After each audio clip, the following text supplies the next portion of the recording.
Yep, now we're started. Welcome, everyone. I know you're pumped as I am. I hope, at least. How you feeling, Matt? I'm feeling good, Dan. Week one is here. The NFL is back. Been I could waiting. feels like we've been waiting forever. I know. Through all the live training camp updates from beat writers to the fourth week of the preseason, we're finally here. Finally here. Unbelievable. Can't wait. What do you think about this setup, though? All the 1 o'clock games and only two fours. I'm not feeling it. Yeah, it's a little weird. Yeah. I'm I don't know what game I get on here because I just have a standard cable package. Yeah. I'm not fancy DirecTV yet, but Yeah. yeah. So we'll see what games come on, but we'll see. I know 1 o'clock is going to be a madhouse. Yes, it That's what will. I know. But I think we're ready for it. All right. So well, let's go ahead and introduce ourselves. As we've already kind of mentioned, I'm Matt Harmon. I'm a staff writer for FootballGuys.com. I'm also a scout for Optimum Scouting, and I write about the Panthers at Black and Blue Review.com. I do a lot of stuff, and we are both Dan and I write for Sportable.is, which is who is bringing you this show this morning. So that's pretty exciting. Dan, why don't you go ahead and talk about yourself? Yeah, so my name's Dan Schneier. You've obviously seen me on the last show if you saw our little practice run by mistake, but we didn't know we aired that, but it's all good. So I write for Pro Football Focus Fantasy. I write for Fox Sports, not on the fantasy side, more on the NFL side. Aside from those two, I also write for a site called RotoViz. You might know them for their statistics and for the Contrarian, Fantasy Douche. You might know both of them. But the big one is Sportable. That's who's bringing you the show. That's what we're writing for now. Sportable, the goal of Sportable is pretty simple. Bring you fantasy at a glance. So we're going to bring you a take on fantasy. If you've been to the site, you've obviously seen it. In a card form, we're going to give you our little spin. And you know what? I think we do it best. I'm going to say that right now. So, Absolutely. so No doubt about it. yeah, so today on the show, we've got a little show for you. We're going to do it in a specific way that we came up with, me and Matt. So we got matchups first. We're going to go through every game, every matchup in every game. And then we're going to give you a little prediction on the game. Then we're going to go into injury news, all the latest, any news around the NFL. We're going to update you on the Josh Gordon situation because obviously there's some fantasy implications involved in that. And lastly, and most importantly probably, we're going to get to your questions. So obviously some of you have tweeted us some questions with the hashtag and that we asked you to. And then if not, we'll probably find them anyway because they're in our mentions. So we'll get to those, probably most important. And then that's a wrap. Get you started for the games. Matt, anything to add to that? Yep, sounds like we're good to go. Yeah, we've got a few questions already, so we'll, Yep. we'll definitely get to those ASAP. Maybe we'll do a little throughout the show. We'll see. Cool. So if you have questions, just tweet us using hashtag hot takes and hot cakes. It's There a you go. great name come up, from our boss Sal, who actually has a question in there too. So we'll definitely have to answer that one, or else we get cut off from the show, I think. Yeah, I can't let that happen. All right, let's start off first game, and first one that the NFL.com has on the schedule. Oh, I'm freezing up. Yeah, me too a little bit. You good? We're getting a little technical difficulties here, guys. Sorry about Yeah, a that. little technical difficulties. That's to be expected, I think. Are you good, Matt? Or you don't see me? Yeah, I can see you. I can see you fine.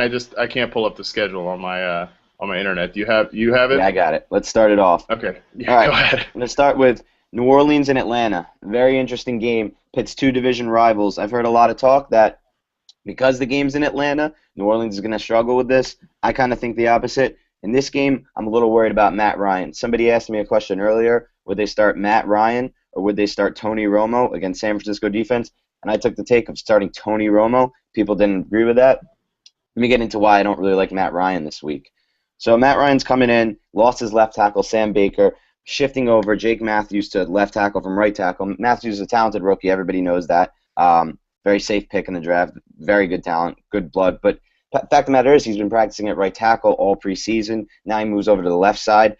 They put Lamar Holmes back at right tackle. He was one of Pro Football Focus worst graded tackles last year. Give a consistent pressure in every game. So now you're going into a game where you have Junior Gillette, Cameron Jordan, and Akeem Hicks rushing at you. Jarius Byrd back there in safety, who they added, the Saints, great addition. So you have those 3 impact players, and Kenny Vaccaro coming into his second year. So you got 5 impact players on defense. And you can even include Keenan Lewis on there, who was pretty shut down in coverage. Now Matt Ryan has to go against that, consistent pass rush, consistent coverage. He's got great weapons, everyone knows this, but I think he's going to feel a lot of pressure all game. It's going to cause him to throw some turnovers. He's going to get sacked, a few sack fumbles. It's really not an ideal matchup that everyone thinks it is. Everybody likes to think that it's great to target a quarterback when they're playing from behind. But Sean Siegel did a great job, Fantasy Football Contrarian. You might know him on Twitter for his avoiding running back strategy. So you might know him for zero running back strategy. Anyway, what he did a great piece on is that game flow is a little different than you would think. It's not great to have a quarterback who's playing from behind the whole time because they're not going to have the ball. It's pretty obvious the defense is going to be on the field. I think Saints will control the clock, keep the ball, and I think that Matt Ryan's not going to score as many points as people think. Do you want to tackle the Saints in this one, Matt? Sure. I think everybody is expecting the Saints to be a high-powered offense, and that is going to start off right this week because that Falcons defense is a mess. They don't have anyone to rush the passer. They really aren't improved at all over last year. And I don't think they added any pieces to make the defense better. Desmond Trufant's really kind of their only potential premier player, and well, I mean they don't really have a number one type of outside receiver for him to consistently shut down. I think all of your Saints are going to eat. Jimmy Graham, Marcus Colson should have a big day. This is going to be just one of those games where you just start all your fantasy players. You don't think too much into it, especially on New Orleans side. Pierre Thomas should catch plenty of passes out of the backfield. The only question is, how are Mark Ingram and Kyrie Robinson going to split work as traditional running backs? I'm not quite sure. I think this game is going to actually be a really good indicator of how we should approach the situation going forward. I think Ingram had a nice preseason. He really looked like he was running hard, determined and everything. So he could get that if the Saints pull ahead. He could get that, that closer role. And we'll have to just watch how Robinson's used because he can kind of do everything. And if they were going to lean on one featured back, you'd think that Robinson would be that guy because I personally think he's the most talented runner of the 3 and can do a little, work out of the backfield, take some of Sproles' work. So I will have to see how he kind of mixes into everything. I'm also excited to see Brandon Cooks and see how he's used in the Saints offense. But definitely start all your Saints. I mean, this is a bad defense. It's a good offense. It's a go. Yeah, I really think that Drew Brees is probably the top quarterback play. Everybody wants to say Peyton, and it's fair, but I'll take Brees this week as the top quarterback play. And just to add to your point about Ingram, I really like actually how he's ran this preseason. Pro Football Focus does a great job with their stats, but he averaged 4.6 yards after contact this preseason, and he just looked great to me. So I think that he's going to have a shot to really milk this lead. I wouldn't go too crazy on this matchup from a running back defense standpoint because Atlanta did add a lot in the trenches to stop their run. They added Tyson Jackson, great run defender, not a good run pass rusher. They added, I'm blanking, the guy from Miami, the D tackle from Miami. Solei. There you go, Paul Solei. Great run defender again, not much push in the pass rush. So I think they'll be a little better in the trenches, but when you get to that second level, if they can get that second level against those Atlanta linebackers, it's going to be problems for them because they really don't have any impact linebackers after losing Witherspoon. So yeah, that's that matchup. Hope you guys like that. Let's move on. Cincinnati at Baltimore. Yeah, this one, I'm very interested to see the Ravens offense. They were pretty miserable last year, but I think they have a chance to be much improved. With hiring Gary Kubiak as the offensive coordinator, and that system, the Mike Shanahan sort of that derivation from Denver. That's a big time go for fantasy owners. The X receiver, the number one receiver, typically, he gets just peppered with targets. So I think that's going to be Torrey Smith this year. I'm ready to see how he looks against, a solid group of Cincinnati corners. But, there are questions back there. A lot of aging guys like Pac-Man Jones, Terrence Newman. So he could have a nice game this week, and I think we're going to see he's just going to get a ton of targets. And same with the tight end position. It's typically all the passing game in that system just runs through those players. So I expect Pitta to get, a healthy amount of targets as well, and he should make do on them. We know he and Flacco have a very good connection.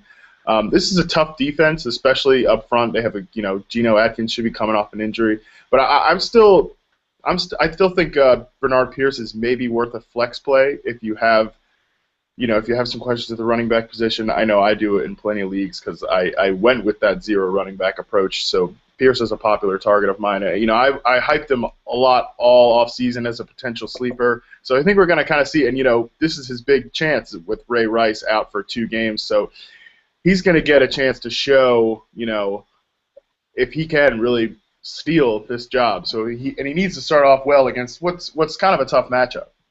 Right. I think you pretty much hit it spot on with Baltimore. The big thing is Kubiak's offense they bring in. It's looked pretty sufficient this preseason, to be honest. They're running the ball well. They're throwing off the play action. Like you said, it's all targets to the X and the tight end, which is going to be Torrey and Pitta. One thing I'm interested in is that Bengals finished just outside the top 10 in run defense. Not great, but not bad, but not top end. So I think Pierce is a good flex play. I really think he's a back end RB2 even for this week. Moving on to Cincy, I think it's going to be an interesting matchup for them. So they're moving towards Hugh Jackson's new offense, away from Jay Gruden. So what we've heard all offseason is, listen, we're going to run the ball. We're going to run it through Gio, and now it looks like we're going to run it through Jeremy Hill. His progression this offseason is very interesting to me. Coming out of college, I wasn't a huge fan of his game tape, but he does have the size-speed combo that you really look for to translate. That translates well to the NFL. So moving on, you're going to see Jeremy Hill. At first, so look, his progression starts off, okay, he's starting off, wow, first week, he's ahead of Ben Jarvis Green-Ellis already in training camp. He's getting second-team reps. Moves on, they move through the 4th game, and he gets 26 touches in the game that everybody says, well, it means nothing. Then the coach comes out and says, well, we wanted to see what he's going to do if we give him a lot of carries. So I think that it's going to be interesting. I think we're going to see Jeremy Hill get a lot more carries than people think. And it's going to make for an interesting situation with him and Gio. If they do want to run the ball a lot, they're going to have to play really good defense. As you mentioned, Geno Atkins coming back off injury hasn't really looked himself so far this preseason, but I liked what they did adding Darqueze Dennard to the secondary. He should be ready to contribute right away in the secondary. So, it's going to come down this game to game flow, I really think, because if Cincinnati can get ahead with a lead, they're going to be able to run the ball, and they might run it through Jeremy Hill. And they might keep Gio in for some plays, but I think it will be through Jeremy Hill. Now, but if the Ravens get ahead with that lead, I think we're gonna start to see Dalton scrambling. If you think back to that last game that Dalton played against the Chargers in the divisional round of the playoffs, he was good in the first half, and then the second half they got behind to the Chargers and he started throwing his picks. So I think this game will come down to game flow. In my opinion, I think Baltimore will win. They're the home team. I like them in this game -2.5 as well. So I think the better plays are on Baltimore side personally. Agree. I think I'll be picking Baltimore to win as well. I'm actually probably a bit more of a Gio fan than most are, and I think he's this is a tough matchup. Historically, Ravens are good up front, but I think he will have a nice game. And I'm also interested to see Tyler Eifert. If he can really take a hold of that starting tight end job. So there's a lot of interesting fantasy implications for this game. Agreed. All right, let's move on. We will take Minnesota at St. Louis. What are your thoughts on this one, Matt? Oh, man. Well, I can hardly contain my excitement to see Cordero Patterson in this game. I don't know if people are familiar with my work. I do on my site, thebackyardbanter.com. I run a stats and film-based sort of series called Reception Perception, where it's really tough to say out loud. It's a lot easier to type. But there's, some numbers, defining exactly how wide receivers perform and also looking at their best traits. And I ended up doing Jordy Nelson and Cordero Patterson this offseason. And, that after publishing the Patterson piece, I somehow became the conductor of that hype train. So I'm ready to see if he can justify what was a pretty inflated ADP this offseason. He's typically going in the 4th, sometimes even the 3rd rounds. If you're lucky, you can get him in the 5th round of fantasy drafts. But, so people are hyped, and that's another system that's really conducive to fantasy success. He's going to be that number 1 receiver, the X in Norv Turner's offense, and that's another one that just, similar to Gary Kubiak, just gets a ton of targets. We saw with Josh Gordon last season how that worked. And And I really think Patterson could approach those numbers. I don't think he's as raw as people think he is. I mean, he was definitely raw last season, but he's looked really good in the preseason, and he's been littered with targets. And this is a defense that has a really good, really good defensive line. But, I think it's kind of overrated in the back end. I think there's going to be a lot of passing lanes. And Matt Castle has also looked good in this system, so we'll see if he can get the ball to him. And of course, you have Adrian Peterson, and you don't worry about a bad matchup maybe there with a good defensive line. You just start Peterson, and you just go with that. I really think the Vikings could sneak up on some people this year, and I think it's going to start in this game. It's a pretty good matchup in the secondary for players like Patterson and even Greg Jennings, who I don't think is done, and also Kyle Rudolph. We keep talking about offensive systems, and North Turner is historically great with tight ends. He helped Jordan Cameron break out. He had a fantasy relevant season with Randy McMichael at one point in Miami years ago, and he had Gates all those years in San Diego. And this is just going to be, we're going to really get to see if it's going to translate to Minnesota, and I'm pretty confident that it will. Yeah, I mean, I think you hit it spot on. You actually found the right guy to do the show with, because I'm on that Cordell Patterson train as well. I was a little skeptical at first just from a playing usage standpoint. I always like to look into the snaps and stuff like that. Mike Clay over at Pro Football Focus, obviously you know him. He did a great job with this in the preseason, and he showed that Patterson has been playing over 90% of the snaps. So they're going to use Patterson. They want to use him, and he's a unique talent, as you mentioned. And you know what? I'd like to bring up that his matchup is pretty good. Like you mentioned, St. Louis is a great front four. Everyone knows everything about that. Really, though, I'd like to say that it's mostly the defensive ends.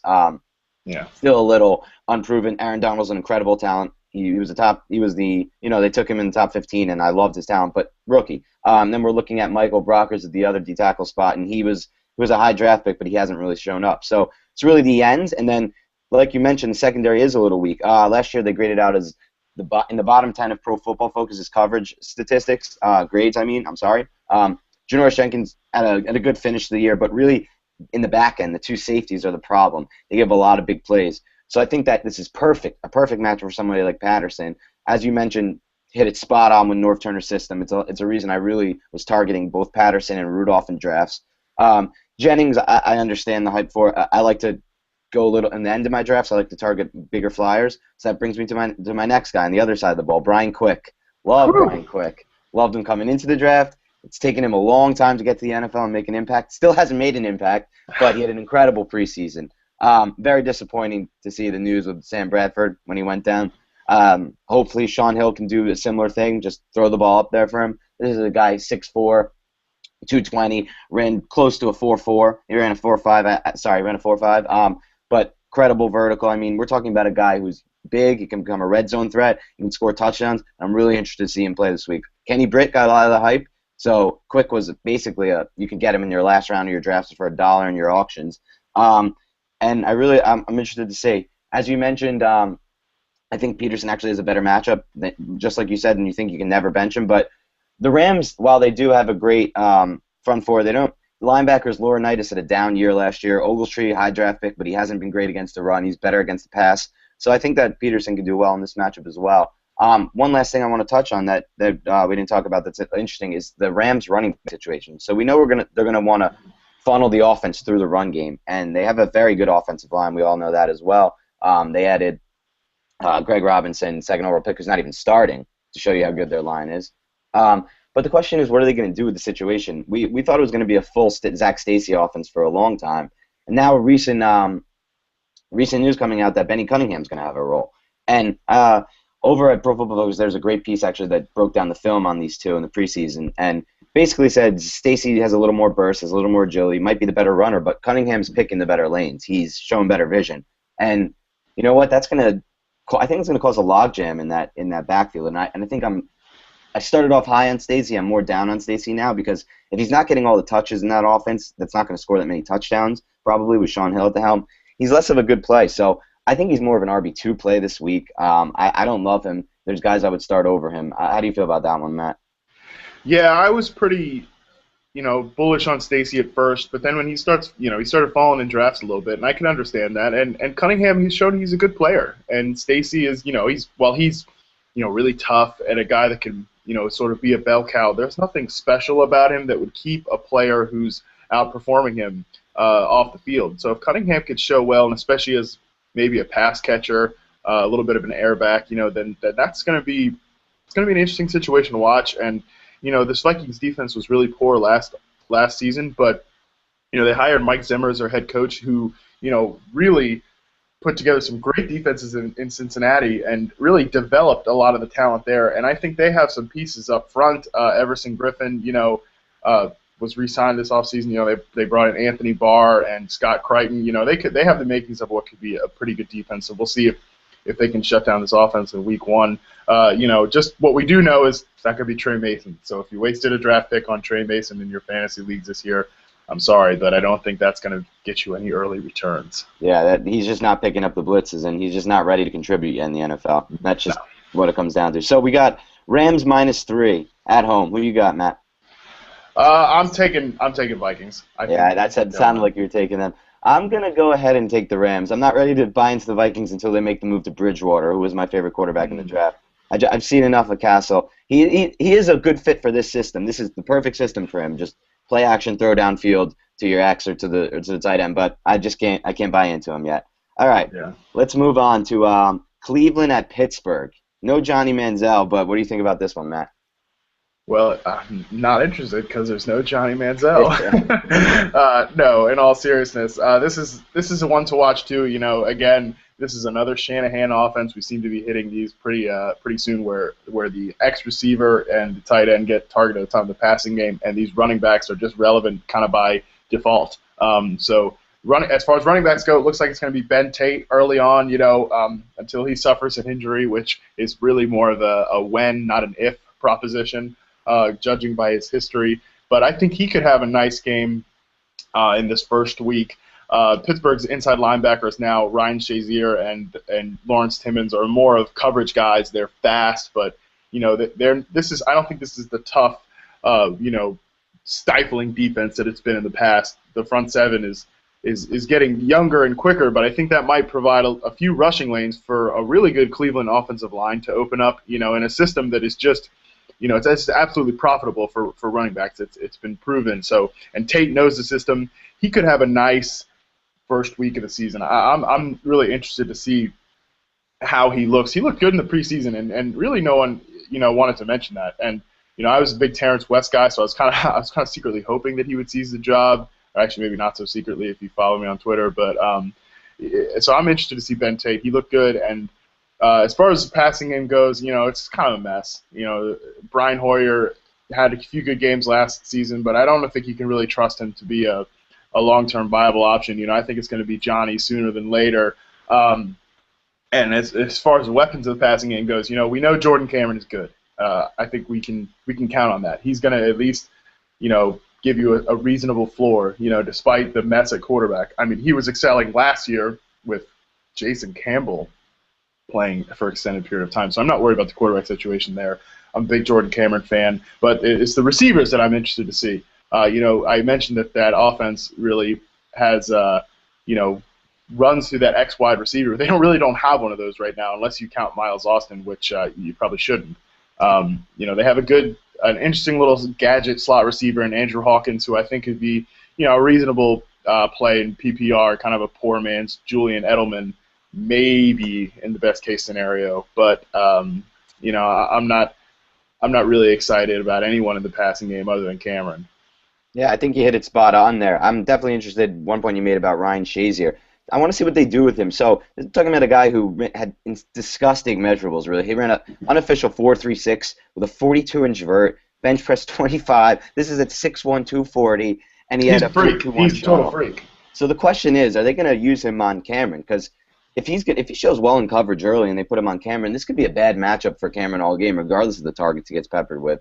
So, and I think he also hit it great with Ben Tate. This is a case of recency bias, is what Rich Reiber wrote, and I'm 100% with him. People were letting him slip way too far down draft boards just because he's been injured in a lot of years. Injuries are a lot of luck. I know there's some buildup, and if somebody gets injured more often, they're more likely to get injured, that type of thing. I think that still comes down to a lot of just bad steps, bad hits, that type of thing. Bad luck. So I'm going to say I like Ben Tate in the system. It's a proven system that works for running backs like with way less talent, to be honest, than Ben Tate. So I like that. But moving on to the Steelers, I think the big storyline here is, are they going to go to this no-huddle, hurry-up offense that they use over the last 8 games that not only helped them win actual football games, but helped turn Ben Roethlisberger into the QB6 over the final 8 weeks, 6th best quarterback in the league. So now if they move to this offense, there's a few things we have to look out for. They've returned the return, quote-unquote, I'll use air quotes, and this will be the last time I ever use them, I hope, of Heath Miller in the passing game, because Heath was there last year, but he really wasn't himself. This year he's come back. Yesterday a coach just reported that he looks explosive. He just looks back to his normal self. 2 years ago he finished as the tight end 8, and he's been a big sleeper in drafts. You can pretty much get him in the final rounds, and he might turn into your tight end 1. He looks really good. I'm interested to see what his role is, because if you really look at that Steelers team, I think they're going to move the ball well, but I think that there's really not many red zone targets. You have a little jitterbug guy like Antonio Brown, who's under 6 foot. You have Marcus Wheaton on the other side, who's really not a red zone threat. He's barely 6 foot, if he even is. I think he's 5'11". In the slot, they were hoping that maybe Martavis Bryant could come out as a third receiver. He was one of my favorite draft guys, actually. The guy was 6'4" and ran a 4.39. You just can't teach that. But he had a really slow preseason, didn't pick up the playbook, then got injured. So they're not really looking at him. They're looking at I think, the guy like Justin Brown to work the slot now that Cotchery's gone. So really, I think there's a huge opportunity for Miller to come in and be the number 1 red zone guy, which would really turn him into a pretty solid tight end 1, to be honest. Antonio Brown, we all know about him. Looking at the matchup a little more, they might put Leon Hall on him, Denard. There's a lot of corners they have there. Even the guy from Alabama, Drake Kirkpatrick, they have a bunch of. Wait, we're talking about Cleveland, right? Oh, I'm sorry. No worries. Real quick. Got lost. All right. It's two AFC North. It's 2 AFC North matchups, so it's easy to get. Got lost there, guys. My bad. All right, getting back into this, we got Joe Hayden. Today they reported that they're not looking to use a shadow corner in this game necessarily. We don't know if that's coach. We don't know really what that is. But if they put Hayden on Brown, it really won't matter. Last year, Brown had 2 good lines against Joe Hayden from fantasy standpoint. So I'm not really too worried about that. Moving on, Marcus Wheaton. We really don't know what we're going to get out of him. Second year in the league, he was pretty good. He was overshadowed by Cooks at Oregon State. So we'll see what happens there. And then the running game obviously is a big question mark. So we started off with Le'Veon Bell getting a lot of hype in fantasy leagues. To me, Bell was more of a combine guy than anything else. Had great numbers, great measurables, a big size speed guy, ran a 4.5 at 230 with great agility score. But on the field, when you watch Bell, you don't really see the back that he ran like at his combine. So I got to see more from Bell. A lot of hype there. I do think that his role will be bigger than people think. I don't think Blunt's going to eat into it as much as they think. So, yeah, that's my take on the Steelers. So, let me get your take on the game, Matt. The line on this one is Steelers -6. What do you think about that? Sorry, it's up to 6.5. What do you think about that? Wow, yeah, I mean, I think you got to go with Pittsburgh. It's just too many questions on offense for Cleveland right now. I think they could have a decent defense, but yeah, it's Pittsburgh for me. Yeah, I'm taking Pittsburgh -6.5 at home as well. I think that, like you said, the Cleveland passing offense is just too weak to make any movement. All right, moving on, we've got Jacksonville at Philly. See, I'm interested to see this one for a number of reasons, particularly on I think we know the Eagles are going to be a good and profitable offense, but so I'm kind of interested to look at Jacksonville and see what they've got going on. They added Toby Gerhart this offseason, and he received plenty of justified hype in the fantasy community because he's going to be a workhorse, number 1 running back on this team. But this is kind of a situation where I think we're going to see, he can be good in the passing game. I think he's got good hands, and he's everybody thinks he's a big white guy, so he's unathletic, but he's got some quickness to him. I'm interested to see how he does as a feature back in this offense, and I think I want to see if he's involved in the passing game, because I think Jacksonville is going to get behind in this game. I like their defense a little bit, but I think Philly's just the pace is going to be too much. They're going to get up on them, and I want to see how Gerhart stays involved. So that's one interesting situation to watch there. I think that's going to kind of give us a clue on what we can expect from him, for the rest of the season. And Cecil Shorts is out in this game, so it's going to be up to some guy, preseason hero Allen Hurns. We'll see if he continues to sustain what was a really good performance in the exhibition games. And Marquise Lee, who I was not a fan of at all as a prospect. He's going to kind of be thrust into that number one role, and you know, I know people are going to kind of get excited about him as like a cheap play in daily leagues, but I just don't see a lot there to like, especially as a rookie. And there's really not much else to say about Jacksonville's offense. This is a bad line. They are still starting Chad Henne for the time being. So I'm not. There's no one really other than Gerhardt. There's not too much to monitor here, I don't think. Yeah. So going into this, I'm thinking, listen, Jacksonville's a much improved team, but how much have they improved? Is it enough? I don't really think so. At first, I thought Philly might actually struggle again like they did last year on defense for part of the year, but you look at the preseason, and a lot of they didn't really add much talent in free agency at defense or in the draft. They drafted Marcus Smith first round, but he may not even dress today. So really, I thought maybe they'd struggle, but then you watch them throughout the preseason, they've been on point. Second year in Billy Davis's 3-4 defense, they've got just their own talent emerging. Michael Kendricks at linebacker, D'Amico Ryans at linebacker, doing great on the inside, and then Vinny Curry's showing a lot in the pass rush, so is Brandon Graham. They're really transitioning well to the 3-4. So really, for me, this is a game where I'm going to avoid all Jaguars in fantasy football. I really think Philly's going to get out to an early lead, and they're going to milk it. So on the offensive side of ball for Philly, I'm less bullish on the receivers. I think this is more of a game for Foles and McCoy and maybe even Sproles to get involved, because an interesting thing about Sproles is he may be used in a role different to how we've seen him used in New Orleans the past few years. He may be used actually as a kind of milk the clock back, because Philly likes to think that he can run between the tackles better than New Orleans did in their last year. And 2 years ago, he did run a lot between the tackles for New Orleans. I think he almost had 100 carries. So really, I think you're going to get a lot of production out of him in this game when Philly gets out to their lead. And he might be a surprise, sneaky back-end flex play if you have injuries at the last minute or if you really are just scrambling at flex or running back. The reason why I don't want to go too heavy on the receivers here is that I think they're going to spread the ball around. This was my problem all offseason when it came to targeting Eagles receivers in my drafts. You've got Macklin, you've got Cooper, you've got Jordan Matthews, who probably is the most talented of the three. You've got Ertz, who doesn't even play. He didn't even play over 50% of the snaps in the preseason. You've got Selleck, who's not going to lose his role. So you've got 5 guys there, including the running backs, who they're going to really look to feature more in the passing game, which you were easily able to see in the preseason. It's been the talk in training camp as well. So now you really have 6 guys to go through in this passing game. It's going to be really difficult to predict who's going to break out each week from that group. So I just wanted to avoid it altogether personally. But really, though, it's going to be tough for me to see how Jacksonville stays in this game. Philly's -10 in this one. I'm going to take Philly to win by more than 10. It's a big spread. What do you think on this one, Matt? Yeah, I think that's kind of justified. It is a big spread, but I expect Philly to win and win pretty handedly. I like some things. What's going on in Jacksonville? I think we all expect them to be improved, but I don't think that's going to show. Week 1 on the road against a team that just plays at such a blinding pace.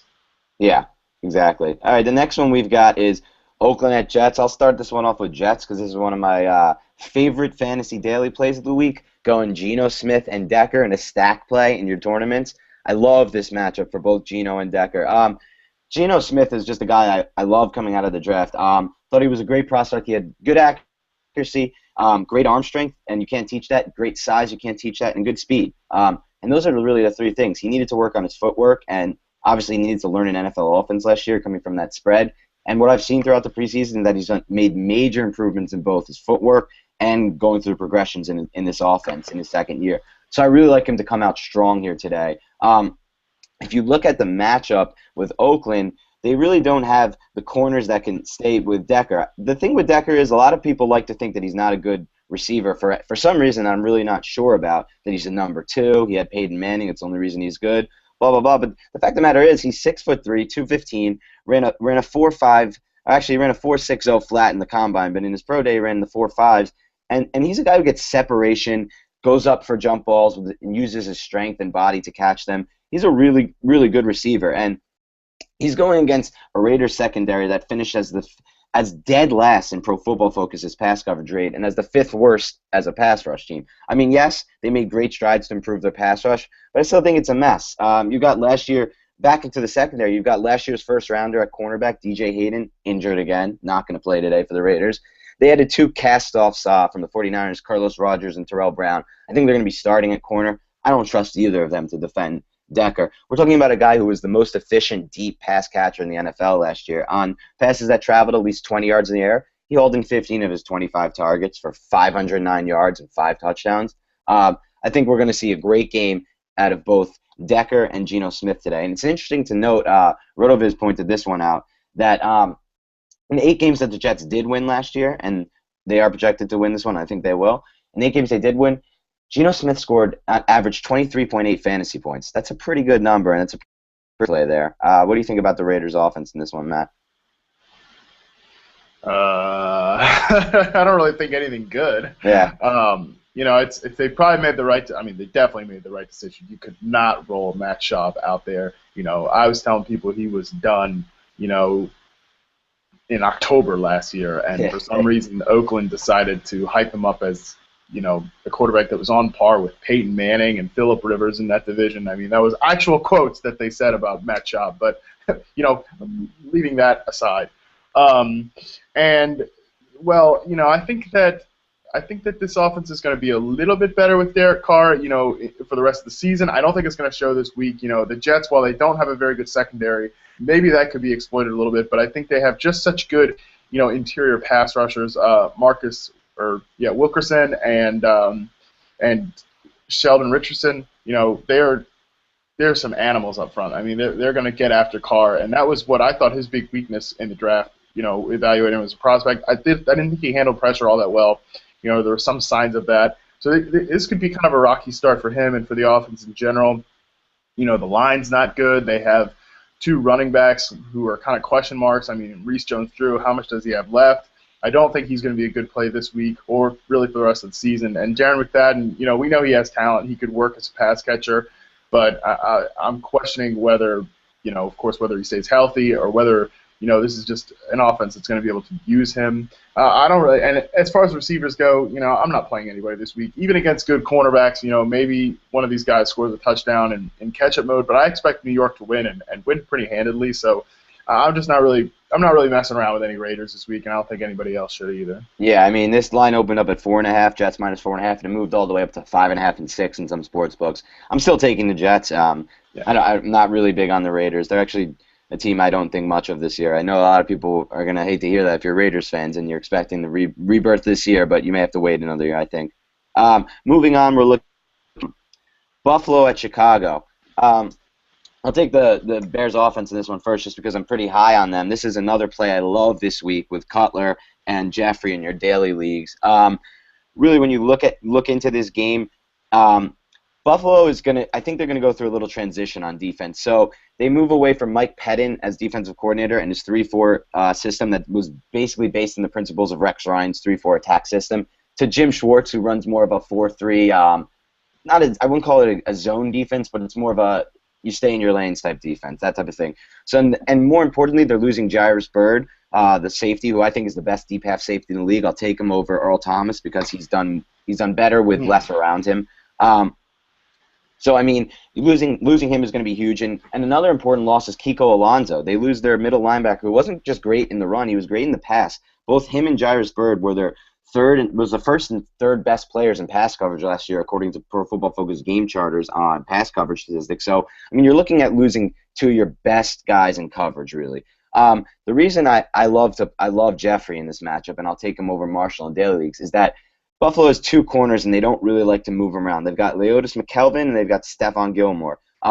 Gilmore was great. He was coming out of college, he was a top prospect. He was a 9th overall draft pick, but he really has not panned out. Last year, he was he graded out in the bottom 4th pass coverage, according to Pro Football Focus, and McKelvin was the 7th best corner in coverage. So really you're looking at a situation where McKelvin only shadowed a receiver for 4 games. So he's going to take his left side of the field, and Gilmore's going to take his right side of the field defending the X receiver. And in this offense, Jeffrey is worth a lot more than Marshall. This happened all last year. I don't see it changing. It hasn't changed much in the preseason. So we're going to get a lot of Alshon Jeffrey versus Stephon Gilmore with really no safety help over the top. So I really think this is a matchup that Jeffrey can really exploit, and I'm really excited for this one.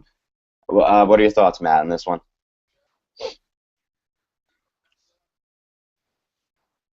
Hang on, I think I was muted there. Okay. Yeah, no, I think this is going to be a really good matchup for Chicago. This defense, while it's got a good defensive line, I expect them to score points. And, the secondary has a lot of question marks. You mentioned Stephon Gilmore. He looked really great as a rookie. He doesn't look like a guy who should be, feared at this point. And I expect, Jeffrey and Marshall to get there. And I expect Cutler to play well. He's a good play this week. And, he's a guy I'm relying on as a starting quarterback kind of throughout my league. So that's definitely something I'm going to be watching. As far as the Bills go, I really think it's probably a good idea to start Fred Jackson and C.J. Spiller this week. I'm more of a Spiller believer than a lot of people are. I think, while he might always struggle to stay healthy or whatever, when he plays and he's 100%, he can be a dynamic talent. I think we saw that in 2012. It was really a record-breaking season, averaging over 6 yards a carry. And the Bears, while they added Lamar Houston, who I like a lot, and a few other players to help their run defense, I'm not convinced that it's just going to show up right away. I think Spiller could exploit some of those linebackers in coverage. And Fred Jackson, he's just always a reliable guy. I think he might, maybe score a touchdown this week or something, And as far as those guys go, I'm ready to roll with them. When it comes to the quarterback and the wide receivers, I'm not really messing around with anybody this week. Maybe Mike Williams is a super deep sleeper. Maybe he scores, a touchdown or something because he's a big player while the Bills are trying to catch up. Other than that, I'm not starting Watkins. I really never even invested in him in any leagues. He's not healthy, and he's got E.J. Manuel as a quarterback, and I'm just not messing around with any of that right now. Yeah. Oh Sorry. no. Well, I was going to say the line's up to 7 now. Are you taking Chicago -7? In this one, I'm going to take Buffalo. I'll tell you why. Basically, you touched on it. I'm not sold on the Bears' run defense. I think that Bills are going to be able to move the ball a little better than people think. So I don't think the Bears are going to win this one by more than 7. What are your thoughts on that, Matt? I feel pretty comfortable saying that they'll win more than 7. Okay, there we go. I just don't think that the Bills are going to be able to move the ball as far as and just score enough points. Maybe they can move around a little bit, but I just need to see E.J. Manuel show me something that makes me think he can be a viable starting quarterback. And he honestly looked like he's even regressed a little bit in the preseason. There's just no confidence, no comfort in the system or anything like that. And no, I don't think the Bears have a great defense, but they've added some players. I think Spiller and Jackson will play well, but they're going to, that Bears offense is just too good. They're just going to score too many points on a Bills defense that I think is a little overrated. All right. Moving on, we've got Washington at Houston. This is a really interesting one to me. Been following Washington all offseason. Big cover of the NFC East for Fox, so I'm into them a lot. So basically what you've seen from them is an improved pass rush. You've got Arakpo and Kerrigan back, and they're kind of emphasizing the pass rush more this year as far as scheme goes from Jim Haslett. But really at linebacker, they're trying to replace Fletcher, who had a poor year anyway last year, with a guy named Keenan Robinson, who's seems pretty overrated to me. He's getting a lot of fluff from the coaches, but what I saw in the preseason wasn't that good. So you're looking at a team that was dead last as far as Pro Football Focus's ranks go in run defense last year. So this game's really interesting to me. You're pitting an offense that struggled all preseason in the passing game with Ryan Fitzpatrick and actually pretty good weapons at receiver, and against a team that can get to the pass rusher but can't really stop the run. And one of my big things this offseason was the player I was most down on was Arian Foster. I was pretty much not investing any pick in him. There was almost no way I was going to draft him in any draft because not only people like to harp on his injury history, but I'm not as worried about that as I am about the Texans' offensive line. They go from in the past 3 years, they've, as far as Pro Football Focus's offensive line ranks go, they've dropped significantly in each consecutive season. They were the best run blocking line, and now they're middle of the pack last year. And now you're moving on from Kubiak's system, which was guaranteed success basically at this point. We can at least say, as far as the zone blocking run goes, it works everywhere.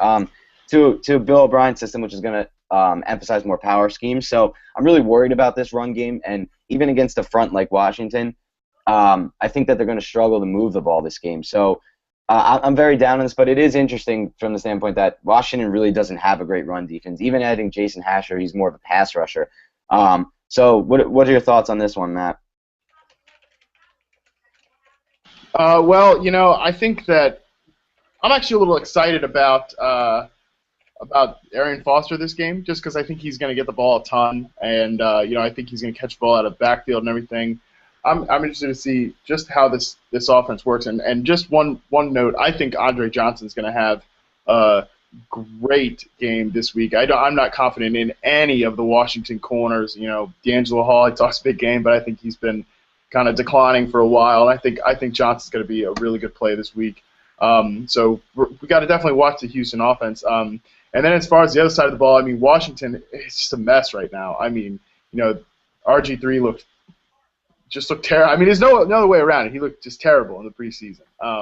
He didn't look comfortable. He looked like he was still doing, a few of those things that just looked like he was favoring that knee. He just wasn't comfortable. I'm interested to see how he looks, especially in the face of a wave of pass rush from J.J. Watt and Clowney, and I think this could get ugly really quick if they start hitting him early. He could kind of go into a shell, and this whole Washington offense could go with him. And despite the fact that they have some good players like Deshaun Jackson, Pierre Garçon, Jordan Reed, and everything.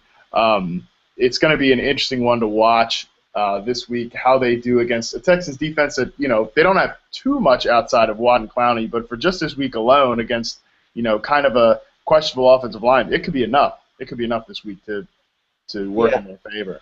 I'm going to say I agree with you on that. I think you made some great points about RG3 and especially the coverage. I'm going to say before we get to the 425 games, I'm pretty excited to have on TJ Hernandez here, who's basically our daily football expert. As you know from what me and Matt said, we're not the daily guys yet. We're trying to be those guys, but let's get TJ on because he's going to give you some daily fantasy advice, and he's probably going to do a better job than we can.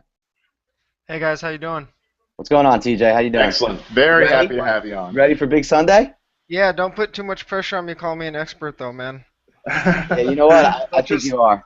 Well, and comparatively to us, you look fair like an enough, expert. fair enough. Yeah, I'm sitting here pouring over some last minute, trying to get some tournament lineups together. Trying to figure out what stacks I like on DraftKings and whatnot. I work nights, so I got to balance not putting lineups together too early and trying to get at least a little bit of sleep before I get these stacks together. Why don't you introduce yourself to our listeners before you get into the lineups? Yeah, sure. TJ Hernandez. I obviously write at Sportable with you guys. You could also find my work 4for4.com, fantasyinsiders.com, where I do most of my daily work, and apexfantasyleagues.com. Cool. All right, what you got for us today, TJ? Well, if you guys want to start with DraftKings or FanDuel, do you have a preference? Let's start DraftKings. I think it's a little more popular at this moment. A lot of promotion from their end. Cool. So let's just start with some of the cash game lineups that I've been looking at. Nick Foles is probably one of the best values over on the site, cash or GPPs. He's priced at $8,500. I think that puts him as the. Let me make sure. I think he's the sixth ranked quarterback, but that game is projected for 53 points. They have the Eagles projected for 31.5 points, Vegas does, which is the highest team total of the week. Quarterbacks in favorable game scripts, favored by that much, are usually really good quarterbacks to target, and obviously Nick Foles has the ability to score with the elite players like Manning and Breeze on a points per game basis. So he's a little bit underpriced in my opinion. I think after the season gets going, and if he starts doing what he's doing last year, then he'll be priced more with the Breeze and Manning type. So I really like Foles at quarterback. Another one, excuse me, is Jay Cutler. He's priced at $7,800. He obviously has a bunch of weapons to throw to with Alshon, Brandon Marshall, Matt Forte. I think that's another team that's going to be in a really favorable game script. You guys were talking about that game right before I got on. I think EJ Manuel's going to struggle just because he hasn't shown that he can be good, and that again I think they can find themselves in a lot of favorable game scripts. EJ Manuel's probably going to throw a pick or two and put him in some favorable situations where they can have a lot of scoring opportunities. So Jay Cutler's a good value across the board on DraftKings and FanDuel. So those are some of my favorite quarterbacks that I like. If you're looking at GPP lineups, tournament lineups, I think Matt Ryan is a pretty good underpriced option if you're looking for a stack, if you want to stack him with Julio or Roddy. A lot of people are going to be targeting Drew Brees in that game, but I think it's going to be a shootout. And Drew Brees actually, if you look at his game splits, he struggles a little bit on the road.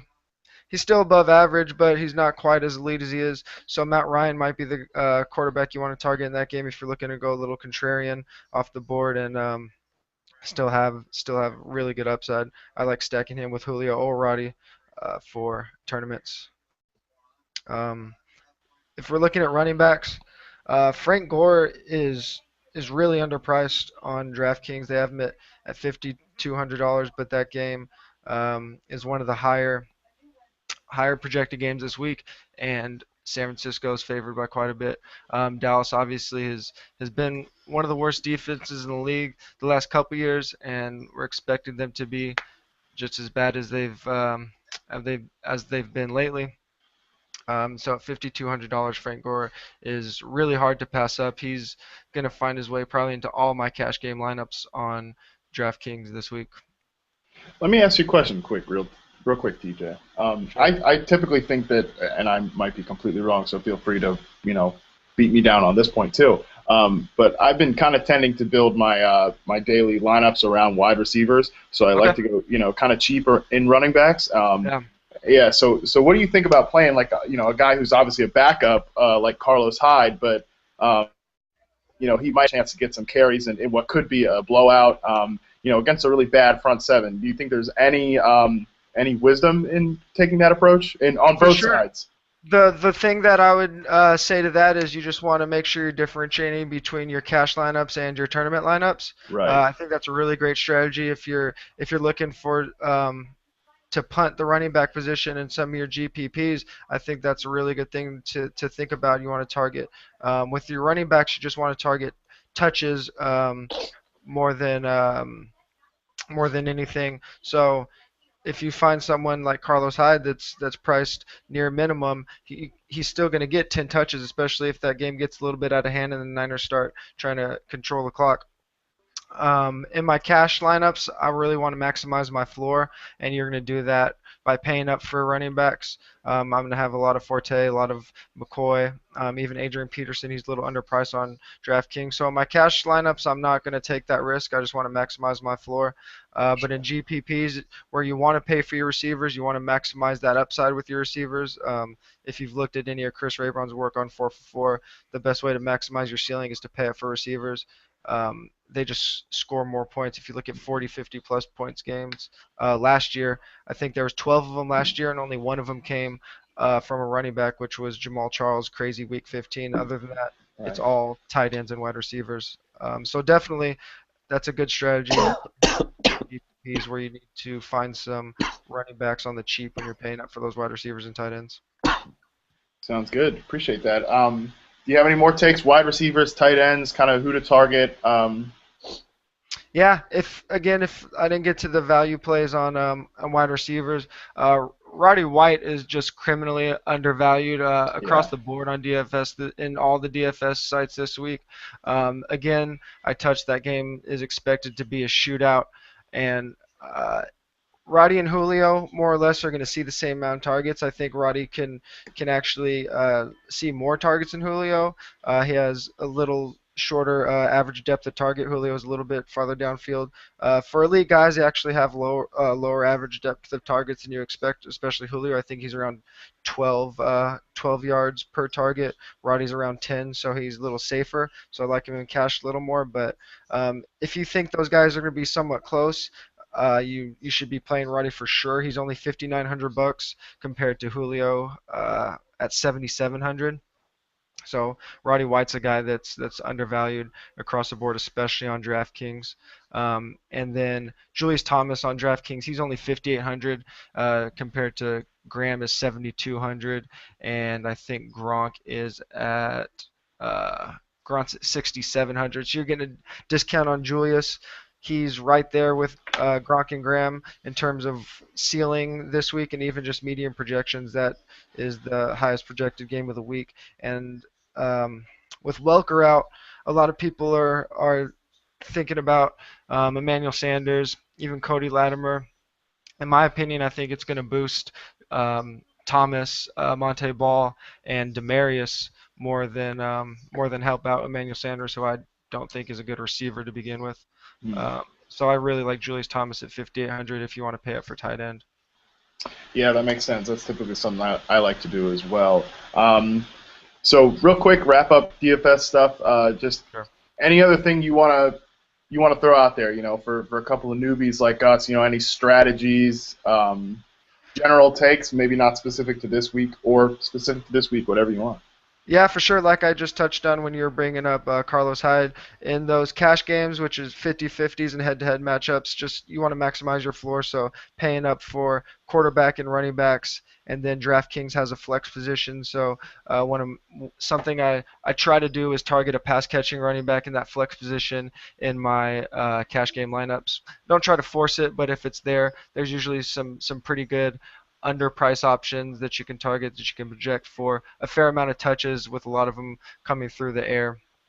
And then just finding your value wide receivers, guys that are going to get a lot of targets, like I touched on Roddy White, someone like Antonio Brown, even though he has a tough matchup, he's going to see a ton of targets, so I don't mind putting someone like that in my cash lineups if he fits. On the GPP side, you just want to be maximizing your upside, paying for wide receivers, paying for those top-notch tight end guys, and then looking for value at running back guys that maybe have some tough matchups, but are going to see a lot of touches. Guys this week like Bernard Pearson, Ben Tate, they're really cheap at 4,600 and 5,200 respectively, but they have a chance to touch the ball 20 times. They're both projected for over 3 catches, and if either of those teams do score touchdowns, it's likely going to be on the ground with those guys. So targeting those guys in your GPPs and looking for some high upside wide receivers in your flex spot, maximize that flex spot and try to get the highest ceiling you can in your GPPs.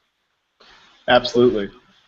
Well, I really appreciate you coming on, TJ. And if everyone wants to follow TJ, he's at TJ Hernandez on Twitter, and he's a great guy. I really enjoy talking to him. He's super knowledgeable about the DFS stuff and how to play the cash games versus the tournaments and everything, which is, I think, something that people overlook. And I know it was something that I overlooked a lot last year in daily fantasy, so it's something that I'm trying to kind of correct this year.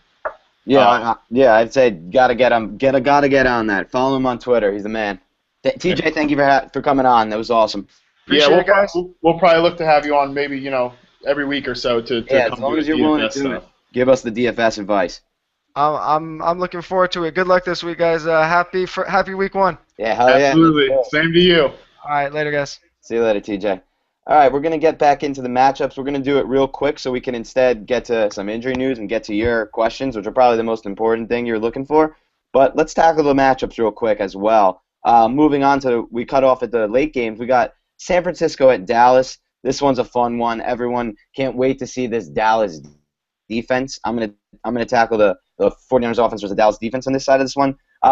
People are saying it could be historically bad, this defense, and I really don't disagree with that from the standpoint of they were in cap hell this offseason. This is Jerry Jones' fault. He built this team, and now we have a $26 million cap hit on Tony Romo. There's not really much you can do. So on this defense, they lost DeMarcus Ware, tried to replace him with second-round pick DeMarcus Lawrence, so they traded up valuable draft picks they really needed to get. DeMarcus Lawrence breaks his foot. He's out for this game. He'll be out for another 6 weeks or so. So now you're looking at a defense that is going to be attacking with a front four that has guys like George Selvey, Terrell McClain, guys you probably haven't heard of. Selvey's actually a solid producer, but they're really looking at him to be their best guy. Terrell McClain's injured right now, so they're not even going to be able to use him at defensive tackle. So really they're looking at a really weak defensive line. Sean Lee's done for the year. We obviously all know that. So their linebacker core they're rolling with is Justin Durant. They may start Bruce Carter. They may put in Kyle Wilber, which is really sad because Bruce Carter was the second-round pick they were hoping would emerge as an impact player. And then you're looking at a secondary that has a banged-up Morris Claiborne.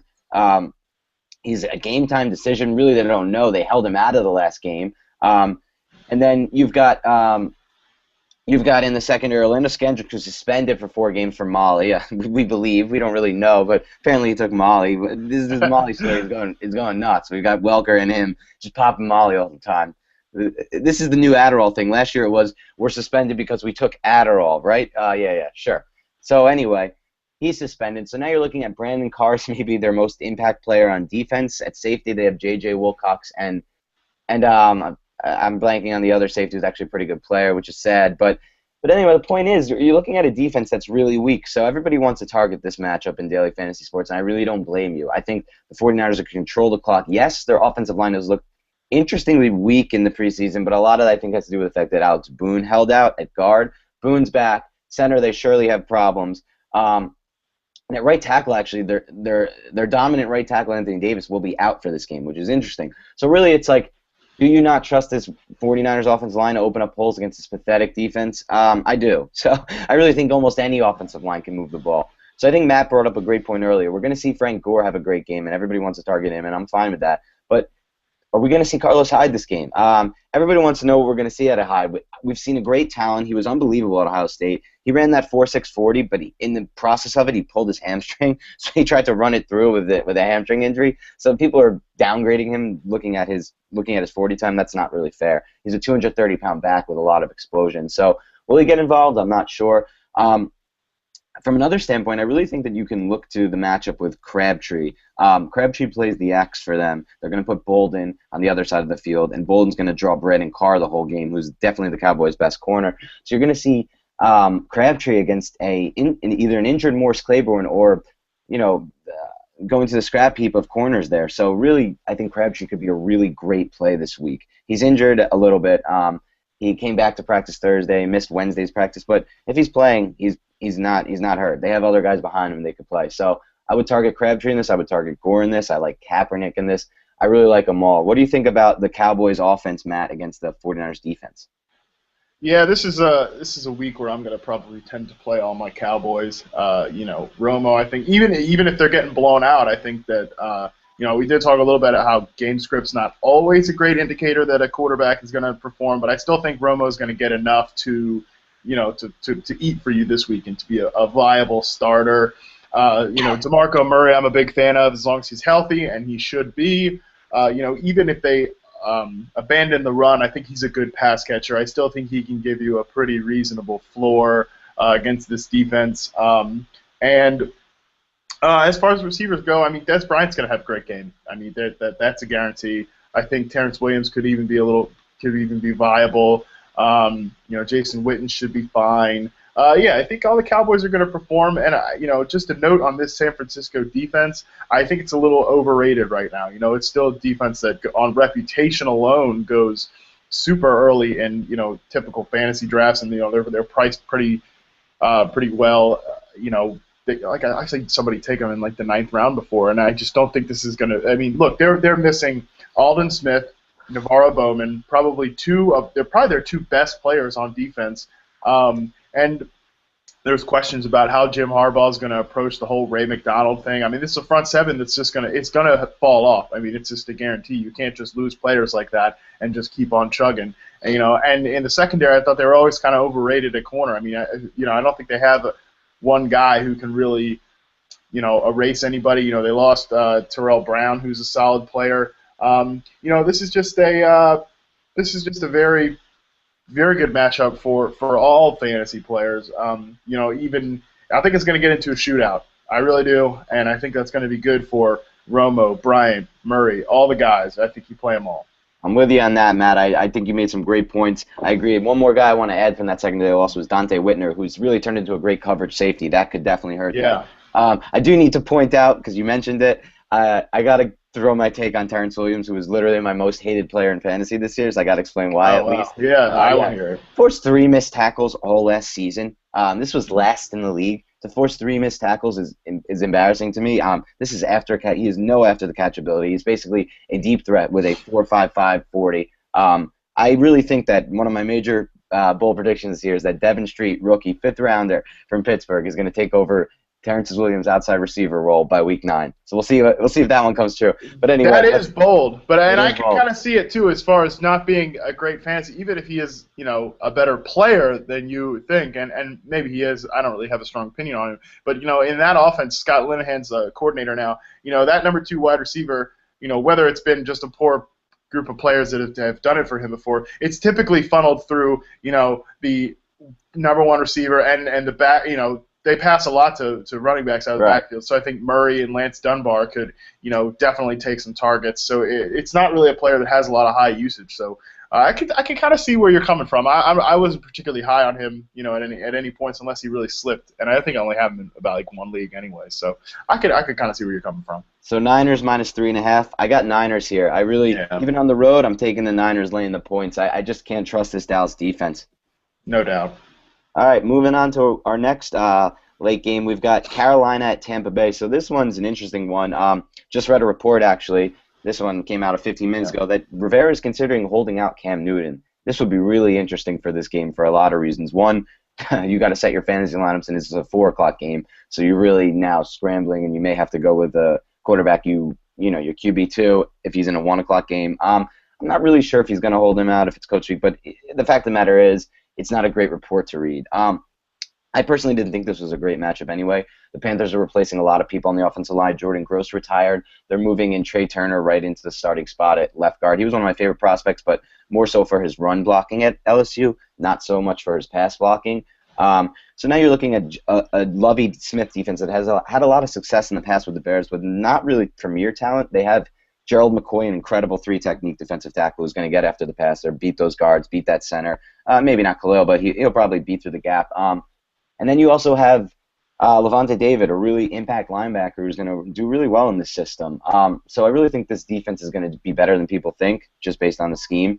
And I'm a little worried about this matchup for all Panthers skill position players. This is one I would avoid if Cam Newton plays. I'm a little more bullish on guys like Newton and Target, Newton and Benjamin, just from a pure volume standpoint. But this is not one I'm really looking into to start too many players in. I like Jonathan Stewart long term. Not everybody agrees on this one. I'm back on the Stewart bandwagon. I'm back on. I love what I saw from him this season. Look, I mean, injuries, like I mentioned before, I really believe they're a lot of luck. He's healthy again. He had an incredible 2009 season where he ran for 1,300 yards and averaged 5.6 yards a carry. So he can't get healthy again? Is that the whole thing that people believe? I mean, he's only 27 years old. So I'm buying on him long term, but not in this matchup, especially if Derek Anderson is at the helm. So yeah, that's my take on the Panthers offense. What do you think about the Bucs offense versus Panthers defense in this one?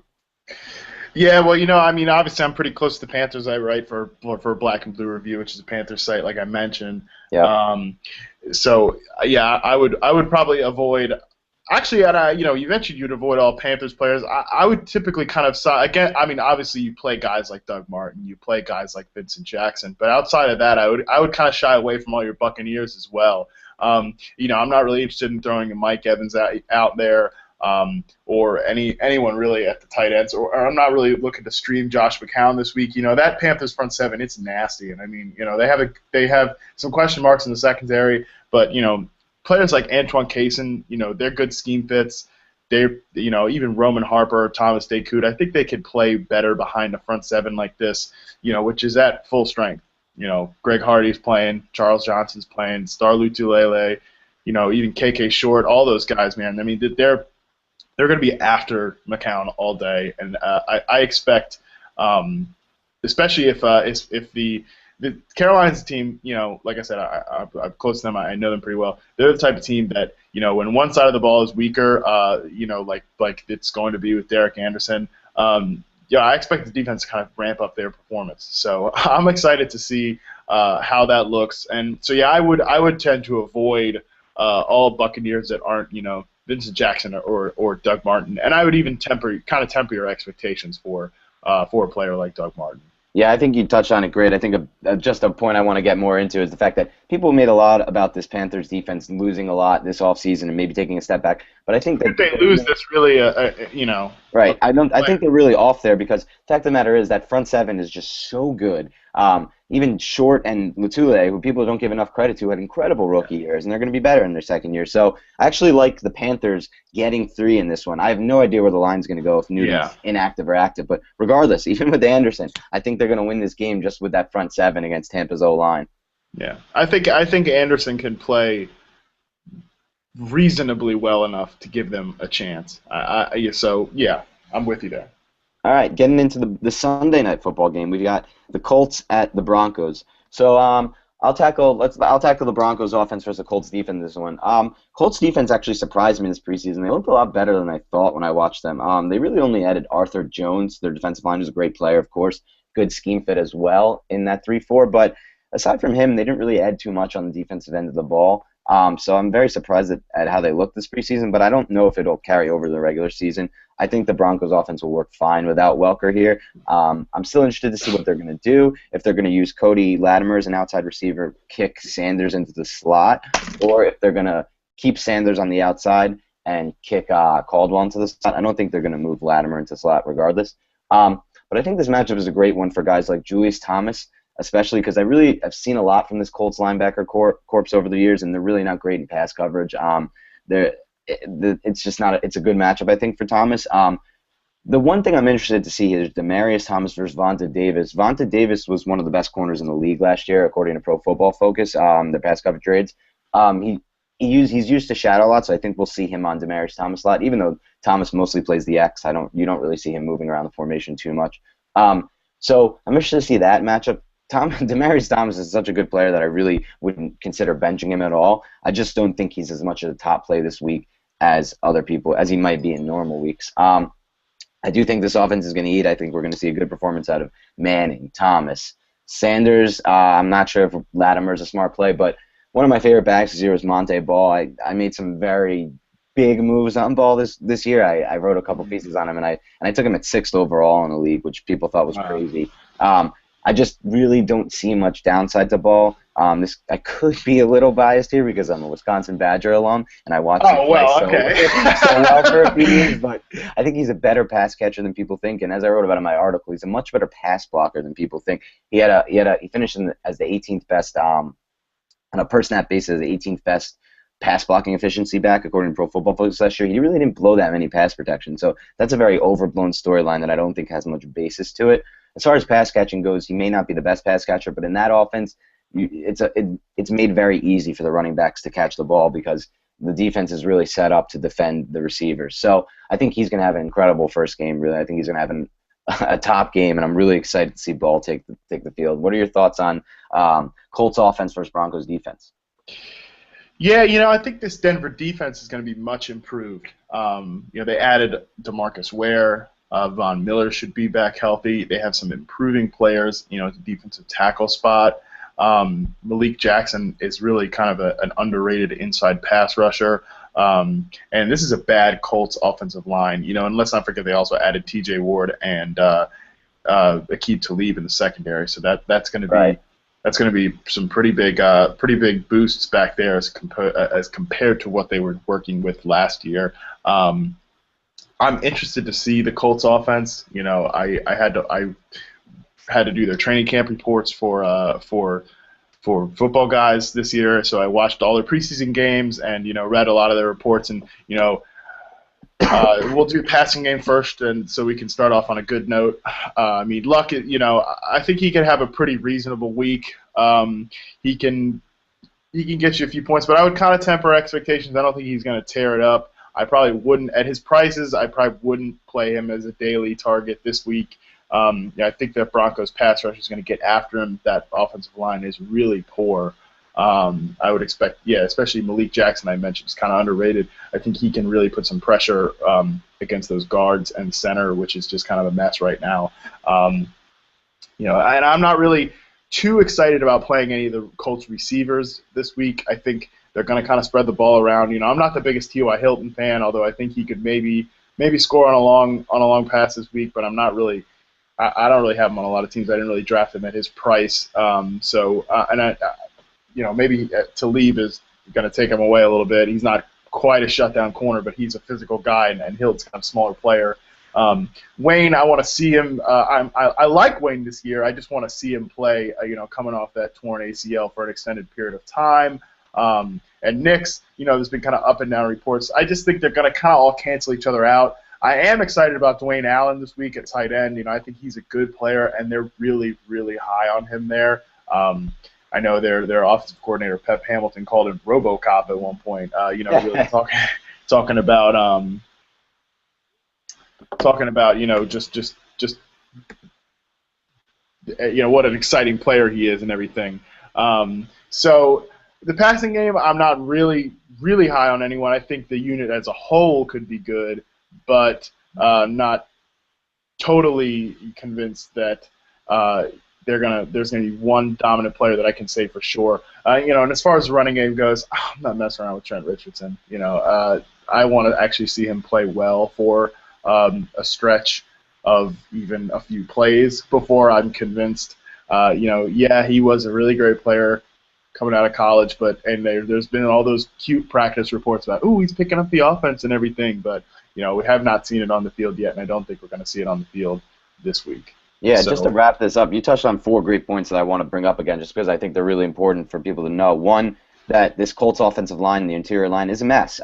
They drafted Jack Mewhort as a right tackle. He played right tackle at Ohio State. They're trying to put him in as guard immediately, and that's not going to work out. You made a great point about Malik Jackson. So really, I think what we're going to look at. Oh, another point I wanted to add on. Sorry, was Colts are going to spread this ball around. It was one of the reasons I wasn't bullish on any of their receivers for that reason.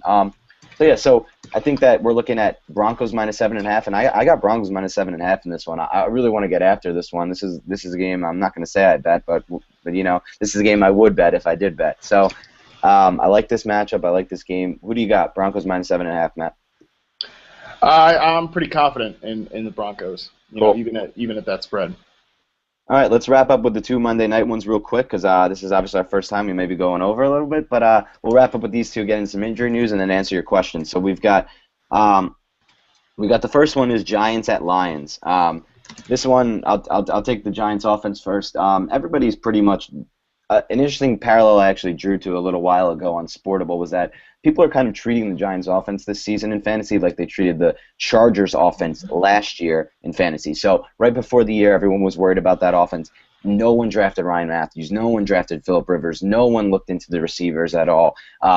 Gates was down the board, and he had a decent year. So really, it was an all-avoid situation with the Chargers. And it's very similar. They moved from a vertical attacking offense, just like the Giants did, to a more West Coast quick-hitting offense. Now, the Chargers probably had better talent on the offensive line, but I think the Giants you can arguably say that the Giants have better talent at receiver. You really can't say they have better talent at tight end or running back is pretty hit or miss. Pretty much a wash, I think. But the fact of the matter is this offense has been pretty much disregarded. Now, the real question is they start off with probably their worst matchup. They're going to, after Jeff Schwartz's injury, their big free agent pickup at guard, he's out, so they're going to move Weston Richburg, the rookie center, to left guard. They're going to start at center J.D. Walton, who hasn't played in 2 years, pick up from the Broncos. And at right guard, it's really up in the air, but it's looking like John Jerry, the cast-off from Miami. So now you're going to have this interior line go against Ndamukong Suh, Nick Fairley, and Ziggy Ansah in his second year off the right end is going to take on Will Beatty, who had a horrible year last year at left tackle. So I think it's not a good matchup for the Giants, unfortunately. I think this offense will be better over the long run than people think, especially when they can get Beckham into the lineup at the X spot and move Jernigan out of the lineup. But this is a matchup I would avoid the Giants, and just because of the interior line versus the Lions front four. What are your thoughts, Matt, on this game? Well, I am really interested to see that offense and how it looks in the first week. But it's as far as Detroit goes on the other side, I'm pretty confident. Of course, you start Calvin Johnson. You never bench Calvin Johnson unless you're insane or something.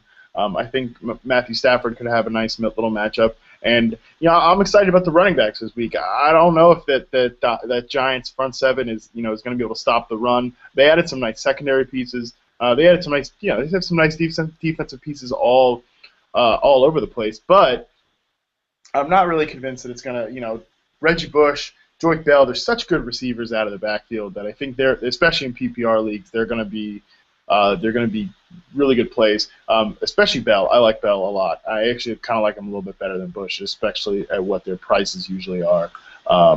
And Stafford, I think he'll have a fine game. I'm not really scared of the Giants defense at all. So I'm willing to roll with my Lions this week. Although I'm probably not gonna mess around with their tight end situation at all. I want to see exactly how that's gonna work out. How many snaps is Pettigrew gonna get? Even if he does, I'll probably never consider playing him. I want to see how Ebron's used, whether he's kind of featured in his first game action. So we'll see about that. I'm not really, like I said, I'm not really looking for looking to play that situation in week one. Yeah, I think that sounds good. So who you got in this one? It lines up to the Lions -6.5. That's kind of a tough line, but I think I'm still going to go with the Lions just because I don't trust the Giants yet. That offense does not look like it's gelling. Eli Manning, he doesn't. He's actually wasn't really talked about much. Everybody's like, oh, it's a new offensive system. They're going to get the ball out of his hands quicker and everything. He's never been that type of quarterback. He's really kind of a poor scheme fit for what that offense wants to do. Yeah, I'm not real confident in that. And it's a pretty good defensive line there that can harass him as well. Yeah, I mean, it's really a great point you make. Manning is a downfield passer. His best passes are in the intermediate range, 15 to 20, when he can rip the ball. And downfield. So it's really not great. So I hate to say it, but I'm going to say the Lions are going to cover this one. Last game before we get into the little injury news and then your questions, which is the most important thing. We've got the Chargers at Arizona. So I'm going to tackle Arizona offense in this one because this is actually one of my favorite plays of the week. I love to go here with in leagues with Palmer and Michael Floyd. So I think they're going to eat in this one. So, yeah, the Chargers added 2 players to their secondary this offseason. They added Jason Verrett, first-round draft pick. I loved him on film, but he's going to start off as a nickel corner, and he's more of a slot guy. And aside from him, they added Brandon Flowers in coverage, who has a lot of hype because he was a good player a couple years ago, but he hasn't been the same guy recently. So the big question is, was it because he wasn't a fit for the Chiefs' press man scheme, and he needs more of a zone scheme, or was he just not as good a player? Last season, we saw the 2 starting corners for this game, Sharice Wright and Flowers, who I just mentioned, finish as 2 of the worst cornerbacks according to Pro Football Focus. Wright finished as the 6th worst in the league, and Flowers as the 17th worst. They both had considerably negative grades over the course of a season. Now you're looking at a matchup here with Floyd on either Wright or Flowers, and Floyd is going to draw right more just based on the fact that where he plays in the lineup, but he will move around from the X into the other side, so he just plays outside receiver. And we're looking at he could be going against Wright, who's 5'11", 182, and Floyd goes 6'2", 220, and he's a guy who can outmuscle him on the outside. So I really think that you're looking at a great matchup there. And then just looking at Palmer's matchup here, we saw an excellent offseason work by one of my colleagues at Pro Football Focus, Pat Thorman, who basically pointed out an incredible stat. Last season, when under pressure, Palmer completed just 49% of his passes and a 3 to 15 TD interception ratio. When he had a clean pocket, he completed 70% of his passes, 21 touchdowns, 7 interceptions. So Cardinals did a lot to upgrade their line this offseason. They added Jared Veldheer, who should have a bounce-back season and turn into one of the better pass protectors. And Bobby Massey, who really played well in limited snaps last year, has earned the right tackle job. Disappointing, though, on this offensive line is that Jonathan Cooper 2 years ago was the number 7th overall pick, lost the starting left guard job, didn't really look like himself coming off that broken leg. But I still think it's enough to compete with a Chargers pass rush that really isn't a great pass rush. So I'm really looking forward to using my Cardinals in this one. The big news in this one, which we can tackle now instead of getting to during the injury news, is Andre Ellington. So this has been a wacky report over the past 48 hours. Has been wacky. It started with he's out for an extended period of time. He's going to miss 4 to 6 weeks. Now he's a game-time decision. He might play this week. He's not going to get surgery. He's going to try to play through this foot injury. These injuries for Ellington date back to his days in Clemson. His sophomore year, I forgot he had a fractured ankle, missed the year. Junior year, he had another injury. I forgot what it was. But the fact of the matter is he's a little back who gets injured a lot. It's sad because I was very bullish on him, have him in 2 leagues. I think if he can stay healthy, he's going to be an RB1. So I think my advice to you with this one, if you have Ellington, is start another guy unless you have like Joique Bell that you can play later, or Rashad Jennings that you can play later, or a guy in the games after this game. But otherwise, before this game, where you'll know the news that night, Monday night. Okay, Ellington's active, Ellington's not active. We'll know if you have Joique Bell or Jennings. Otherwise, I think the move is to bench him. Now, an interesting thing, one more thing I want to get to with this Cardinals offense before we wrap it up, is that John Brown, impressive rookie, ran a 4.34 out of Pittsburgh State, picked up the offense really fast. And the reason I like him as a deep flyer is that in this system, in Bruce Arians' system, we saw what T.Y. Hilton could do in the slot in his first year, and he's a very similar prospect to Hilton, just from a speed standpoint and really size standpoint. So I think he could pay dividends, and I think he could get started as early as this week in the slot against this secondary. What's your thoughts, Matt? Yeah, as far as the Chargers go, I think that their defense, I don't think it's going to be a pushover, but I'm pretty confident in most of the Cardinals players. I'm not really going to to start John Brown. I thought he was a nice late round target in best ball leagues, but he's probably the only one that I'm not. I'm not confident in starting this week, but Floyd, Fitzgerald, there's no tight ends. Don't ever mess with tight ends in this offense at the moment. Yeah.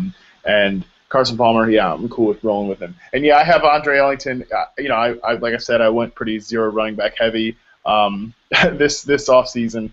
So he was my one running back target before the 8th round in one of my home leagues, and he's already hurt. So I'm benching him this week.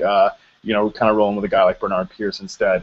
But anyway, so on to the Chargers. I think this is a really good matchup for them. Arizona's defense, it's another one just like San Francisco's, kind of running off reputation right now. They lost Darrell Washington, Carlos Dansby. Those were both big losses. Obviously Washington to a suspension, and then Dansby is playing in Cleveland now. And they've also lost Darnell Dockett for the season. Tyrann Mathieu is supposed to be a game time decision this week if he plays at all, and even if he plays, he's not going to be himself. He's not going to be that dynamic playmaker yet. He's coming off a torn ACL. So they were already really bad at defending tight ends, and I think they might even be worse now. So I'm cool with rolling with a lot of Chargers. Antonio Gates is apparently another injury report. He might not play. He's didn't practice, and he's kind of gimping around right now. If he does play, I think he's a pretty safe, cheap DFS target. Same with Ladarius Green. If Gates is out, then Green, that breakout that everybody's kind of hoping for, maybe it starts early. Maybe it starts this week.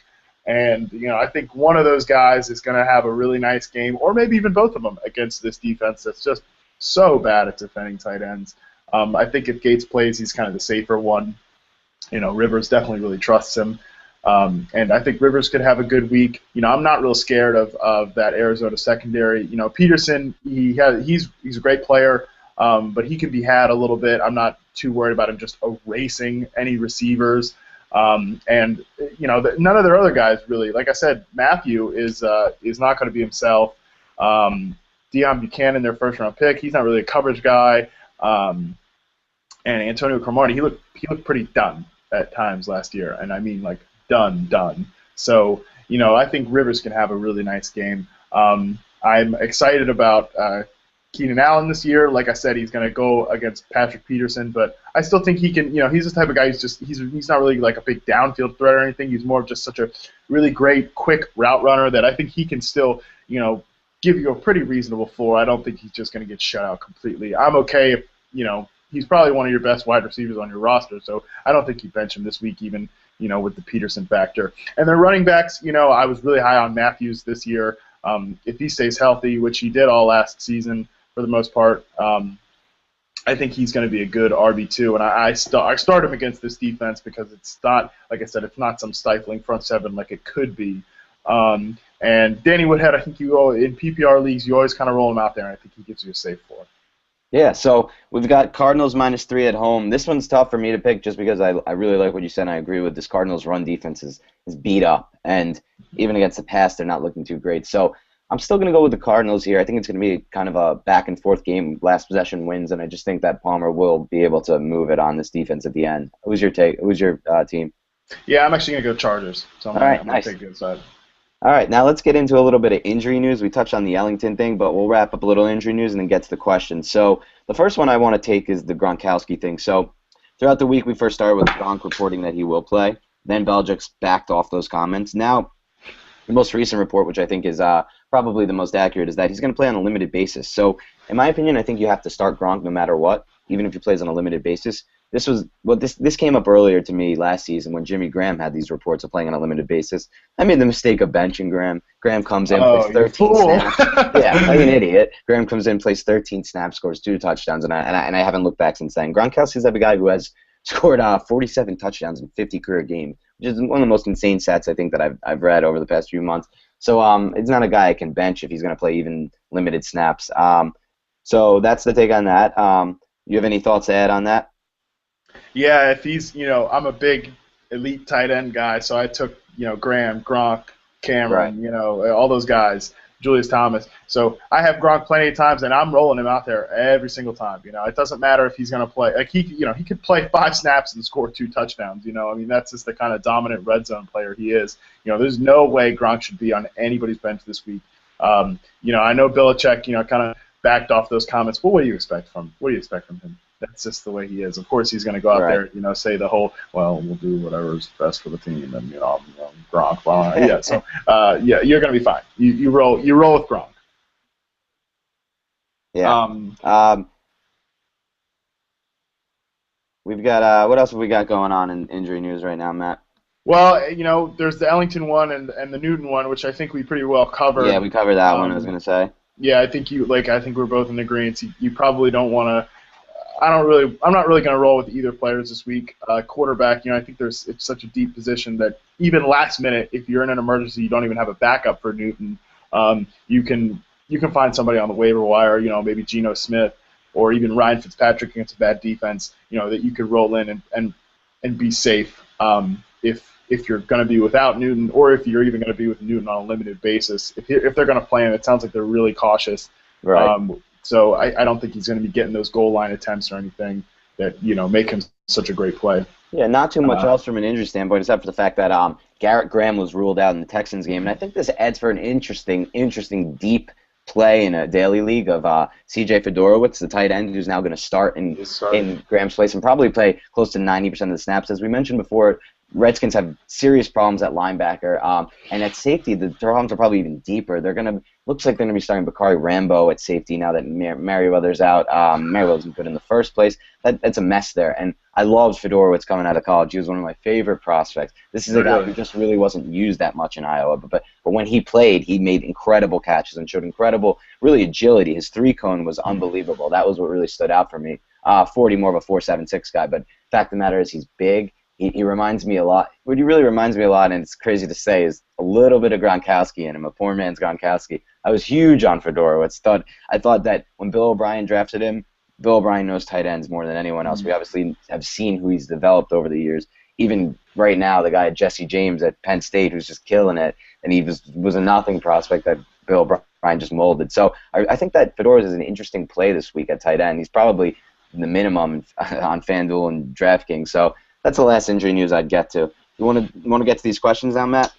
Sure. All right. Let's go through questions. So I think first we'll get to Sal's question, who's the boss around these Sportable parts. And that sounds like a good idea. His Twitter handle is @2QBFFB. You should all be following Sal. He's one of the nicest guys in the injury industry, and I don't say that just because he writes us a check every now and then. I don't. He's a great guy. He's so supportive of everybody. But anyway, so his question is, Terrence Williams or Dennis Pitta at the flex, 0.5 PPR, so half a point per reception. What do you think, Dan? So you obviously can probably have picked up on my take on this one just based on the show where we touched on both players. Good point.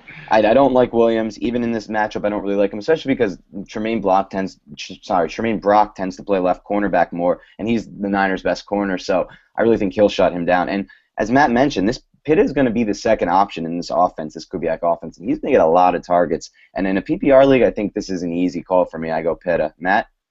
Yeah, same here. It's only a half point per reception, but I think that Pitta in this Kubiak offense just gives you such a safe floor of nice targets, receptions, that I think that he's one I'm going with. And I don't really think that Cincinnati has any great outstanding linebackers or safeties to kind of shut him down. And like I said, he's kind of Flacco's. ESPN's Matt Williamson likes to call it his whoopee. His safety blanket. So that's Pitta this year, and I think that that in week 1 I'm rolling with Pitta in that flex spot.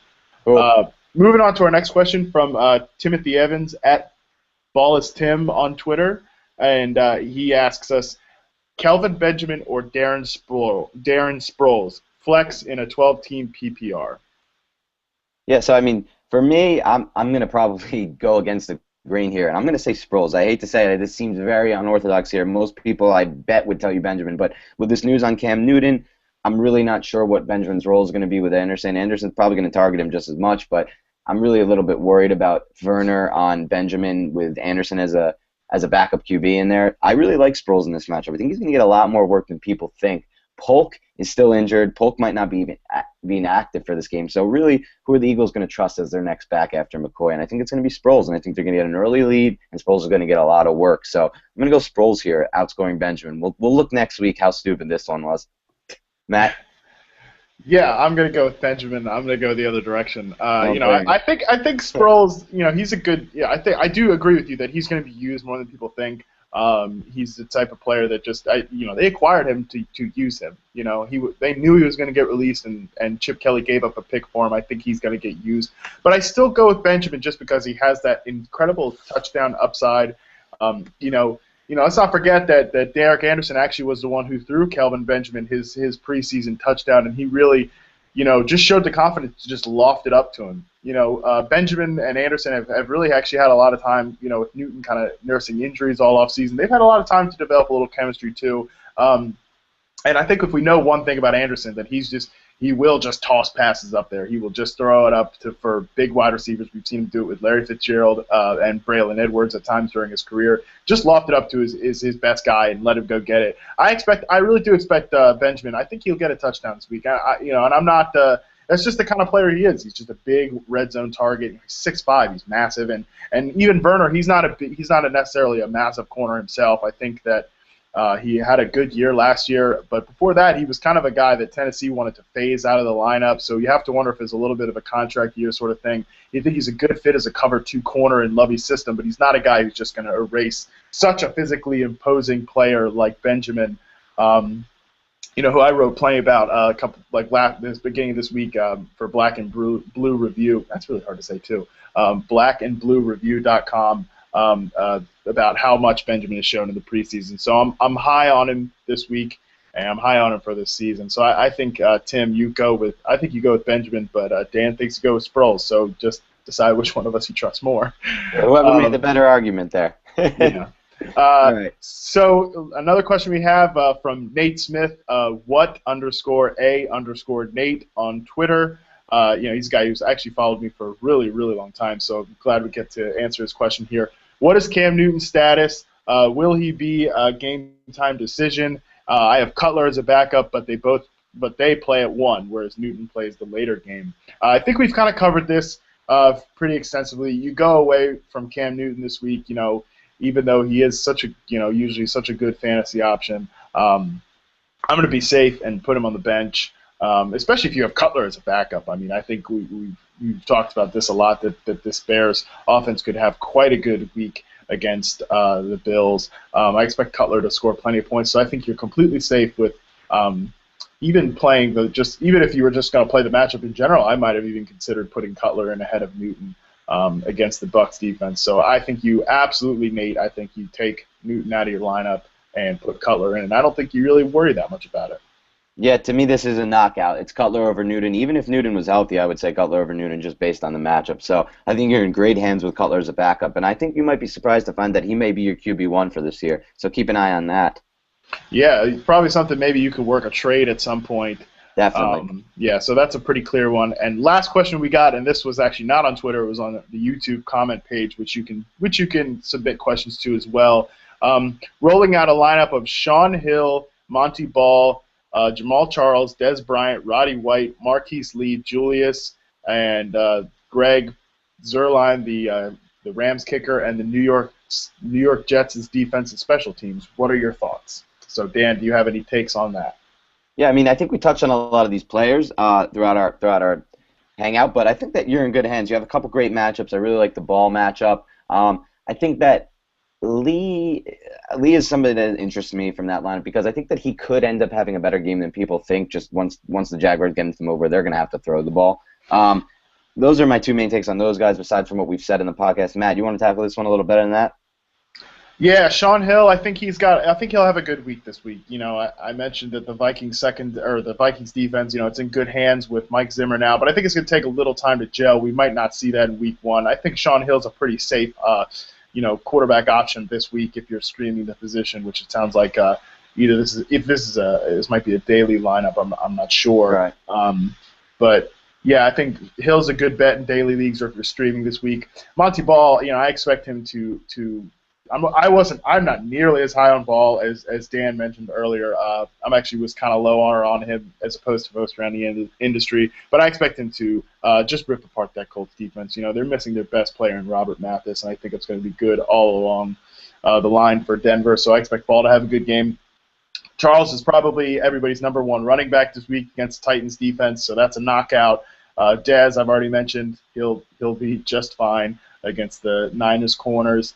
Roddy White, yeah, he's going to see a ton of targets, and I really think he could actually probably come close to the league lead in receptions this year, and I think it's going to start off against the Saints. Marquise Lee, Dan covered that pretty well. I'm not a big Lee fan, but on volume alone, I think that's more than reasonable as your third wide receiver with this lineup. And Julius, yeah, we've mentioned that he's gonna be just fine. He'll probably have quite a big game against the Colts. And kickers, I'm not gonna analyze any kickers. And as far as the Jets defense, yeah, that's a strong play this week. Against Derek Carr, rookie quarterback, going against Rex Ryan defense. I think that's just fine. So I think that's a winning lineup that yeah, you've got a great one. Corey Beal has here. Yeah, I just want to say one thing real quick that I forgot to touch on with the Jamal Charles matchup. On paper, this looks like a great matchup. We've got Ray Horton's 3-4 defense trying to come over, really without the personnel to fit it in Tennessee. But I'm a little worried about what's going on the Chiefs' offensive line. It was one of the reasons I was not very bullish on Charles this year after getting him and targeting him in almost every league last year. Because of the offensive line was one of the main reasons I liked him last year. Now we're losing Donald Stevenson to suspension. They lost Schwartz. They lost Asamoah at guard. They lost Brandon Albert at left tackle. It's really a problem, I think, for that offensive line. So I'm just interested to see how that's going to work. And actually, Matt, I actually got a few questions sent directly to me if we want to tackle those, if you don't mind. Oh, sure. Yeah, go right ahead. So we got Dr. G.I., and he asks, should I start Keenan Allen or Riley Cooper? I'm nervous about Allen against Patrick Peterson. So for this one, I think that you got to go with your stud, Keenan Allen. As you mentioned before, Matt, you can be nervous about Patrick Peterson, and he is emerging into a much better coverage corner over the last season than he was in his rookie season, when it was more about the hype for the big play type thing and his special teams prowess, but he can still be beat. You mentioned it yourself, and you were right. So I think you got to start your stud here. Yeah, I agree with you. I actually got a similar question sent to me from a friend this week. Whether he should bench for the exact same player, whether he should bench Allen because of the cornerback matchup for Riley Cooper. I'm not really gonna, especially since we haven't seen it yet. I'm not really looking to rely on any Eagles receivers yet, just because we don't know how that's going to be spread out. It could be a bit of a week to week sort of bet. So I'm not really gonna rely on it just yet. Yeah, I think you go with your stud in Keenan Allen. Yeah. The next thing we have is in a PPR league, so I'm assuming this is full-point PPR. He wants to know, first flex, who should he go with, Cordero Patterson, or Rashad Jennings? So we actually did a good job, I thought, touching on both players. Just to wrap it up again, Cordero Patterson is a great matchup against this Rams secondary. They have a great front, but they're not great in the back end. He could eat. Jennings is going to have trouble with the Giants' interior line really still finding itself against a really good defensive front. You have anything else to add to that, Matt? No, actually, I think you pretty much nailed it. Yeah, that was kind of what we got through in the thing. Just moving on real quick, just so we don't keep you here forever, let's get to a question from Twitter handle David Student, at Dave Student. Yes, can the Jets make the playoffs? Can't win the division, so now you can really want to talk about the wild card. I think it's a little bit of a pessimistic take, but I mean, it's probably accurate. They're probably not beating the Patriots for that division. Now, as far as can the Jets make the playoffs, it's an interesting question because we're looking at an AFC that is so weak, and it's really amazing to me how much weaker the AFC is than the NFC is this year. So you really think like those two wild card spots are out for the open, but the Jets have a murderer's row of schedule in those first 9 games. If you look at it, they're taking on all their NFC teams. We've got the Lions, the Bears, the Packers. We've got the Patriots in there. We've got their matchup with, I believe, the Broncos in there. So, or not the Broncos, I'm sorry. One more really tough one. So really the Jets are going to have trouble to win those first 9 games. I think if you get out 3-6, it's probably a good thing. So then they're going to have to lose 1 game or 0 games over those last 7 to make the playoffs. So I'm going to say no. Yeah, I'm going to go maybe. Yeah. That's kind of a cop-out answer. But, I'm really confident in Geno. And I think the offense will improve from what it can't get much worse from what we saw at times last year. But the secondary is such a big question mark right now. I think that's going to be, it won't show up this week, against Derek Carr, but it's going to be something that holds them back. Who knows how long T. Milner is going to be out, and they just don't have any other premier players back there at cornerback. It's really a mess. And so I'm going to probably say I'm going to probably lean towards no, but I do think that they can be, a pretty decent team, and especially Geno, I think, is going to surprise people this year. I agree 100% on Geno. So I got one more question. You want to tackle this last one? This last one is yeah, but listen, you can pop as many questions as you want on this show. We love answering them. Ask away. I actually got another one where we're talking to, so go ahead and do yours. Perfect. So he asks, is B. Sankey a good pickup? So I'm going to take this as Sankey's on free agency, I guess, in his league. Or maybe he's asking for a daily play, so I'll tackle him both ways. Sankey was actually my favorite running back prospect entering this draft. I loved watching tape on him. I thought he had great vision, great burst, good lateral agility. Now, he went into a situation that at first looked amazing. He's going to a Titans team that their GM said before the draft we're looking to get a 3-down back, which made me feel great when they drafted Sankey. But you move over to a whiz and hunt offense that looks like people are wondering, okay, is he just going to use a committee here with Green between the tackles, Sankey at other times, and then McCluster as his Danny Woodhead of last year, in a sense. And that's really still to be determined. Sankey was down the depth chart all preseason, running with a third and second team. Recently, he moved up the depth chart. And really, this one's tough. I think Sankey's the type of guy who will give you a better return later in the year. So if you're asking me to play him this week, is he a good pickup? I say no. If you're asking me later down, is he a good pickup? Yes, it's a great stash for later in the year. Matt, what are your thoughts on that? Yeah, I was not a big Bishop Sankey fan at all. I did not think he was a creative runner. I thought, yeah, sure. I think he was like just acceptable at everything. I think he was just good enough at everything, but nothing special. Kind of compared him to what Noshan Moreno was for the Broncos last year. That in a perfect situation he could thrive. But I'm really looking for more than that when I'm scouting running backs.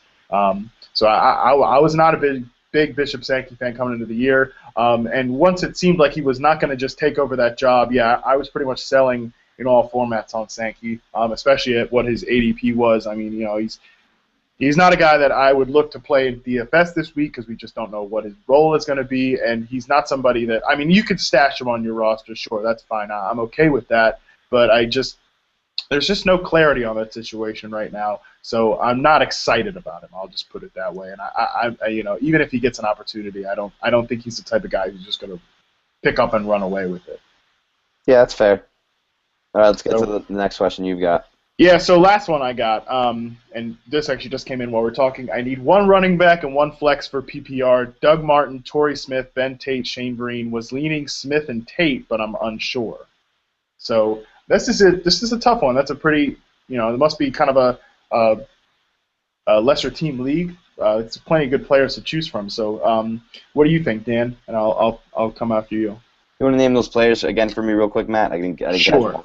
We're looking for one running back and one flex. Yeah. It's Doug Martin, Torrey Smith, Ben Tate, Shane Vereen. Was leaning Smith and Tate, but he's unsure. Okay. I actually I like, as we talked about before, I don't love this matchup for Ben Tate, but I like him in this system. So I would actually probably roll with Torrey Smith here and Doug Martin. So listen, Doug Martin's an interesting take here because he's going against this incredible Panthers front. So it's a little interesting to see if he can do well, but I think it's going to be a volume thing for him in this game. I think that Tampa's defense, I'd like to talk about before, is going to do a lot better than people think. I'm not as high on Benjamin as Harmon is, at least for this game. So I think that Tampa's going to have the ball a lot. Martin's going to get a lot of touches, and he's going to get a score. I really do. So either through the passing game or the running game. So I like Martin in this matchup, and I just love Torrey Smith. We've talked about this extensively earlier. He's the X in this system. He's going to get a ton of targets, and he's a big play guy going into another year. Coming off he's improved in every year as far as from a fantasy standpoint. So really, I'm gonna go with Smith and Martin here. I think this is a tough question, Matt. I want to hear your take on it. Yeah, I'm definitely going with Smith. I mean, that's the one, no question. Put him in the flex.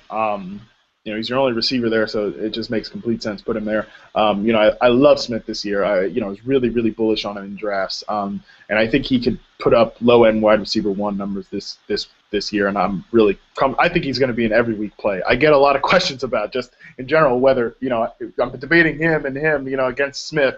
I think you play Smith every week, and I think you're fine with it.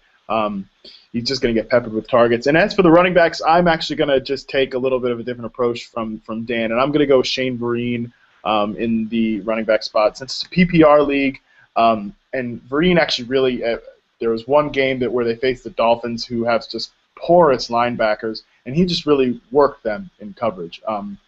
on backs running on routes coming out of the backfield. So I'm really comfortable with Vereen in PPR. I think he can put up low end running back one numbers. I'm really excited about him, and they seem like they're trying to motivate Ridley. With these reports about he was going to get cut at one point in training camp. He might still hold some of that some of that early down work.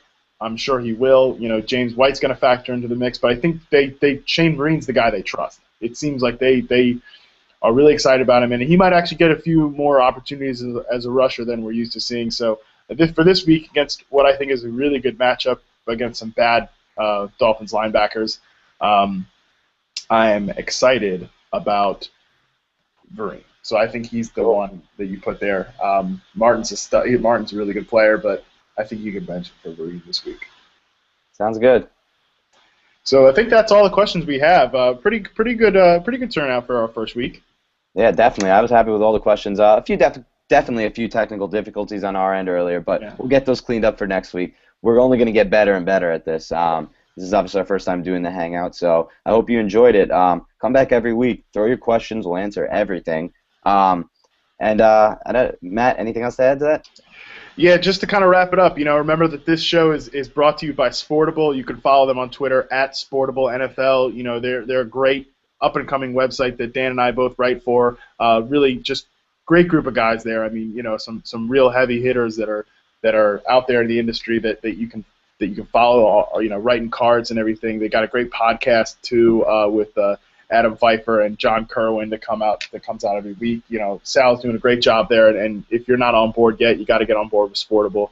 And we'll be doing this. Dan and I will be doing this every week. Hot takes and hot cakes. Who doesn't want some good sizzling takes with some pancakes in the morning? I'm probably never going to eat pancakes because it's just a total waste of carbs, but that's another story. You can follow me on Twitter, as the screen indicates, at Matt Harmon _BYB. You can do the same with Dan at Dan Schneier NFL. We'll be here every week. Send in questions using the hashtag or to us each individually on Twitter, and we'll make sure we get to them. We're here to help you guys. Yeah, awesome. All right. Y'all have a good one, and happy week one. We're back. Yeah, have a great week one. Let's go.